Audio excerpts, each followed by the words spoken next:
Crypto মার্কেটে scalping করতে গেলে আমাদের সবার প্রথম ডাইভারজেন্সকে ফাইন্ড করা শিখতে হবে। সেই জন্য আজ আমি এমন একটা ইন্ডিকেটর সম্পর্কে আলোচনা করতে চলেছি যে ইন্ডিকেটরটা নিজে অ্যানালাইজ করে বলে দেবে যে কোথায় আমাদের বুলিশ ডাইভারজেন্স হচ্ছে এবং কোথায় আমাদের বেরিশ ডাইভারজেন্স হচ্ছে।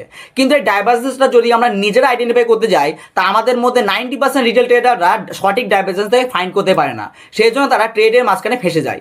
সেই জন্য এই ভিডিওটাকে তৈরি করা হয়েছে। তো ভিডিও শুরু করার আগে একটা কথা বলে দিই যে এই ভিডিওটাকে শুধুমাত্র শিক্ষামূলক উদ্দেশ্যে এবং ইনফরমেশন দেওয়ার উদ্দেশ্যে তৈরি করা হয়েছে। Stock market risky market trade করার আগে নিজে অ্যানালাইজ করে তবে তোমরা ট্রেড করবে। সবার পাশে একটা ডেমো দিই যে কিভাবে আমরা স্ট্র্যাটেজি ইউজ করবো।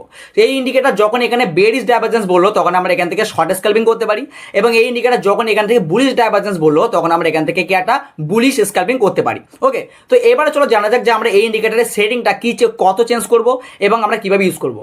তার জন্য আমরা ট্রেডিং ভিউ ইন্ডিকেটরে এসে এখানে আমরা ইন্ডিকেটর অপশনে ক্লিক করবো। ক্লিক করে আমরা এখানে সার্চ করবো RSI ডাইভারজেন্স ইন্ডিকেটর বলে সার্চ করার পর প্রথমে যে ইন্ডিকেটরটা আসে আমরা এটাই ক্লিক করবো।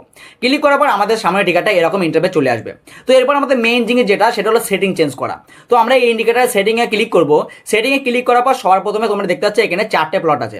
তা আমাদের দুটো ফিল আছে আর যে দুটো বাকি আছে ওই দুটো আমরা প্লটকে ফিল করে দেবো, যে হিডেন বুলিশ আর হিডেন বেরিশকে আমরা ফিল করে দেবো। তারপর ওকে ক্লিক করবো। ক্লিক করার পর আমাদের সামনে টিকাটা এরকম একটা সঠিক স্ক্যাল্পিং স্ট্র্যাটেজি পুরো পারফেক্টলি তৈরি হয়ে গেল। এটা হচ্ছে আর একটা কথা মনে রাখবে, আমার টাইম ফ্রেম কিন্তু 30 মিনিটের টাইম ইউজ করবো। 30 মিনিটের টাইম হচ্ছে আমরা স্ক্যাল্পিং করার জন্য, আবার লং এন্ট্রি করার জন্য, দুটোর জন্য সুইটেবল টাইম ফ্রেম। তো এবারে জানা যাক যে আমরা এই স্ট্র্যাটেজিটা কীভাবে আমরা ইউজ করবো। তো যখন যখন এই RSI ডাইভারজেন্স আমাদের বেরিশ ডাইভারজেন্স দেবে তখন তখন আমরা কি শর্ট স্ক্যাল্পিং করবো, এবং যখন যখন বুলিশ ডাইভারজেন্স দেবে তখন তখন আমরা কি বুলিশ স্ক্যাল্পিং করবো। তো জাস্ট লাইক আমরা এখানে দেখতে পাচ্ছি RSI ডাইভারজেন্স বেরিশ ডাইভারজেন্স দিল, মানে কি আমাদের শর্ট স্ক্যাল্পিং করতে হবে, মার্কেটে সেল করতে হবে। তার জন্য আমরা এখান থেকে ছোট ছোট আমরা স্ক্যাল্পিং করতেই পারি।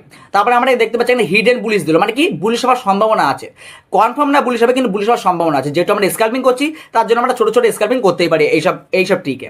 তো তারপরে দেখলাম যে হিডেন বেরিশ, তো এখানে আমরা ছোট ছোট স্ক্যাল্পিং করতে পারি। তারপরে দেখতে পাচ্ছি না পুরো বেরিশ ডাইভারজেন্স দিচ্ছে, পুরো বেরিশ ডাইভারজেন্স দিচ্ছে, সেজন্য আমরা এখান থেকে আবার একটা স্ক্যাল্পিং করতে পারি।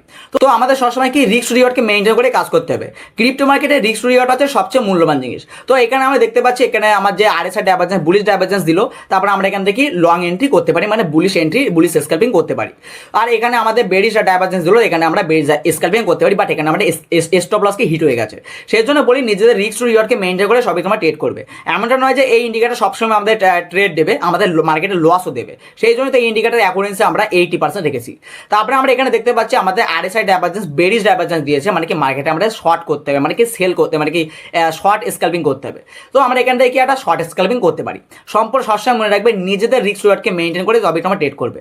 তো কারেন্ট মার্কেটে যদি আমরা দেখি, কারেন্ট মার্কেটে এখন কোনো ডাইভারজেন্স হয়নি, বুলিশ ডাইভারজেন্স হয়নি, বেরিশ ডাইভারজেন্স হয়নি, সেই জন্য আমরা কোনো রকম এন্ট্রি নেবো না। মার্কেট শুধু এখন ওয়াচ করতে হবে যে কখন আমরা ডাইভারজেন্স হবে, ডাইভারজেন্স হলে আমরা এন্ট্রি নেবো, ডাইভারজেন্স নেই কোনো রকমের স্ক্যাল্পিং করবো না। তো ভিডিও শেষ করার আগে আরেকটা কথা বলে দিই যে এই ভিডিওটাকে শুধুমাত্র শিক্ষামূলক উদ্দেশ্যে এবং ইনফরমেশন দেওয়ার উদ্দেশ্যে তৈরি করা হয়েছে। Stock market risky market trade করার আগে নিজে অ্যানালাইজ করে তবেই তোমরা ট্রেড করবে।